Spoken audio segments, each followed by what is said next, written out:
On October the 16th, 2011, I was told that I must have fell asleep behind the wheel, and then I woke up 2 months later.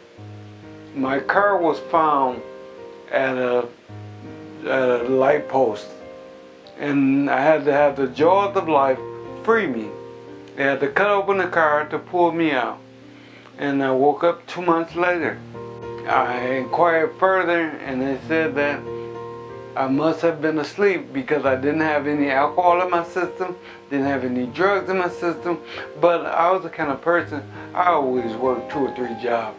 So what I figured is that I must have been between jobs, going from one to another, behind the wheel, totally tired, fell asleep, and placed into a coma. When I was in a coma, my brain was working, but my lungs stopped working. So I received a breathing tube. Once again, my brain was working, but my stomach wasn't working appropriately. So I received a feeding tube. And from that point, my brain continued to work. And I can remember, I had dreams all the time. I had dreams I would wake up in a coma, go to sleep in a coma, have a dream, wake up still in a coma, go to sleep in a coma, have dreams over and over for I guess 2 months. And I was conscious, but I wasn't able to awake. I wasn't conscious to the world, but I was conscious because I can remember my dreams. And when I finally awoke, I would ask my mother, remember when I did these things? And she said, when? I say, I had to do this recently. And she said, no, you've been here in a coma for 2 months. And it really blew my mind. I was like, wow, I could have sworn I've been to like China. I could have sworn I went to China during this time. And I created things and I did things. I discovered things. But she said, no, you haven't done anything. You've been right here in a coma. And I just had to say, wow. During my coma, the doctors would come in, I remember this, the doctors would come in from time to time and they would have their talk right by my bed. And they would talk about my diagnosis, how I'm doing, what I'm succeeding at, what I'm failing at, things like that. But this particular day, they discussed putting a cord on me. They said that my brain is working, but the rest of my body is shutting down. So they were discussing putting a cord on me into my life. And the very next day, I woke. Well, my journey to recovery, it was really tough. The hardest part for me was using the bathroom on myself, because I would ring the bell for someone to come take me to the bathroom or to change me and things like that, and they would take so long, and that would frustrate me because as a grown man, I didn't appreciate using the bathroom myself. So this particular day, I got out of the bed, I pulled my legs, threw it out of the bed, wiggled out of the bed, got on top of a wheelchair that was sitting next to my bed, and I just laid over top of the wheelchair, and with my right leg, I got to the bathroom and leaned up against the wall, made it to the toilet, and I used the toilet. And as I was on the toilet, the doctor came in and said, wow, how did you get there? I said, man, I can't keep using the bathroom on myself. And they said, why didn't you tell me you can do this? I said, I never did it before. And from that point on, they gave me more clearance to do more things, to be more independent. First thing that I really talked to my mom about is that I could remember that I was doing something. And I asked her, I said, would you please bring my thumb drive into the hospital? Maybe I can go somewhere where a computer is available and I can continue whatever I was doing. And when she finally brought my thumb drive, I put it in the computer and the book of common knowledge popped up. So I could remember that I was creating something. I was creating this book. And I said, wow, so I read through all the pages and they were all detailed, and it really reminded me of my time teaching. I was like, okay, I was creating this book for those who need knowledge, because that's a passion of mine, is to provide knowledge to anyone who needs it. So as I looked through it and I seen all things, and it was relevant to me because I wanted to participate in society. So I wanted to remember these things and all that. So I started back again creating the book. Common knowledge, the Book of Common Knowledge, is simply knowledge that's common. There's so much knowledge out here that's just common to all of us. Things that you know, things that I know, but we need to share it with everyone. That's how it's common. Like the equator. Someone doesn't have to go to a social study book and study such. We tell each other about the equator, about the continents, about the ocean, about the atmosphere. We simply tell each other. And so this book contains all the knowledge that's common to you and me, so that we can give our children and all those with even brain injuries the knowledge that we have. And that's how we can become a better community, a better society, by all of us having knowledge that's common.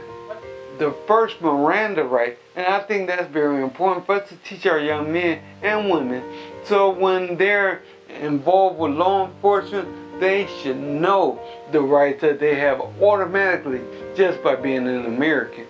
The first amendment of the Bill of Rights, the second amendment of the Bill of Rights. You know, we need to teach our children. You have the right to say what you want, write what you want. You have the right to protect yourself. You have those rights just being American. And all those things are here in the Book of Common Knowledge, that we can just give them knowledge that's common to everyone. Because just as a pastor, when you approach someone, there's certain things they just expect you to know. Like, and there's certain things you just expect me to know. Like, what's the first listening rule? That should just be common knowledge. To listen to someone, what's the first rule to listen? What's the first rule for fire safety? The very first rule to be safe from fire. Things like that. Those rules and much more, all the knowledge that's common is right here. They're right here. All you have to do is go through the table of contents and go where you want to go, and you can read all the knowledge that's common here in America.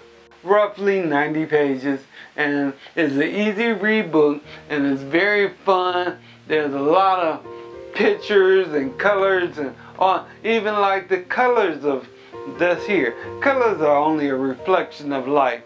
What color is reflected when light hits something?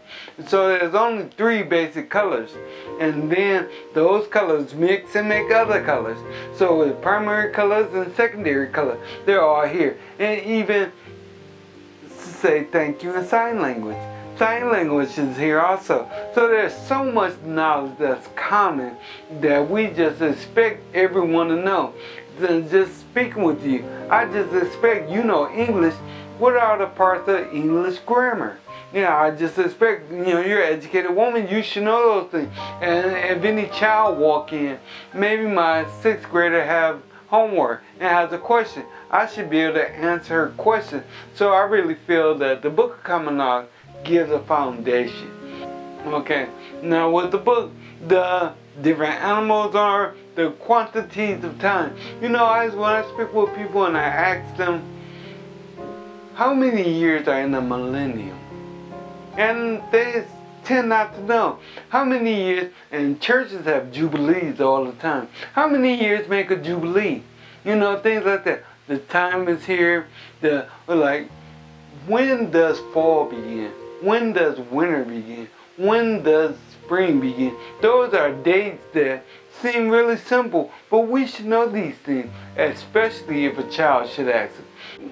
I gave the book away to so many people, so many organizations, schools, and just different people.